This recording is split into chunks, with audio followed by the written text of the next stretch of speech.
മനുഷ്യൻ എന്ന വാക്ക് സംസ്കൃതത്തിലെ മനു എന്ന പദത്തിൽ നിന്നാണ് ഉദ്ഭവിച്ചത്. ഭാരതീയ സംസ്കാരത്തിൽ ഈ വാക്കിന് വലിയ സ്ഥാനമുണ്ട്. ഇതിന് ഒരുപാട് അർത്ഥങ്ങളുണ്ട്. മനു എന്ന പദവും ഷ എന്ന പദവും കൂടിയതാണ് മനുഷ്യൻ എന്ന പദം. ഈ രണ്ട് പദങ്ങളും സംസ്കൃതത്തിൽ നിന്ന് വന്നതാണ്. ഈ വാക്കുകൾക്ക് വലിയ അർത്ഥങ്ങളുണ്ട്. മനു എന്നാൽ ആദിപുരുഷൻ. ആദ്യത്തെ മനുഷ്യൻ എങ്ങനെ ഉണ്ടായി എന്ന ചോദ്യത്തിന് ഉത്തരം നൽകുന്ന ഒരു വാക്യമാണിത്. ഷ എന്നാൽ പിതൃവംശം സൂചിപ്പിക്കുന്ന പ്രത്യയമാണ്.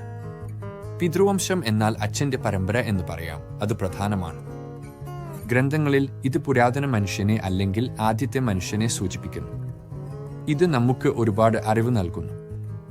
ആദ്യത്തെ മനു ബ്രഹ്മാവിന്റെ മനസ്സിൽ ജനിച്ച പുത്രനും ശതരൂപയുടെ ഭർത്താവുമായിരുന്നു. അവർക്ക് ഒരുപാട് മക്കൾ ഉണ്ടായി. മനുഷ്യൻ എന്നതിനുള്ള സംസ്കൃത പദത്തിന്റെ അർത്ഥം മനുവിന്റെ മക്കൾ എന്നാണ് അർത്ഥം. എല്ലാവരും ഒരേപോലെ സ്നേഹിക്കാനും പഠിക്കുക. മനുവിന്റെ പരമ്പരയിൽ പെട്ടവരെയാണ് മനുഷ്യർ എന്ന് വിളിക്കുന്നത്.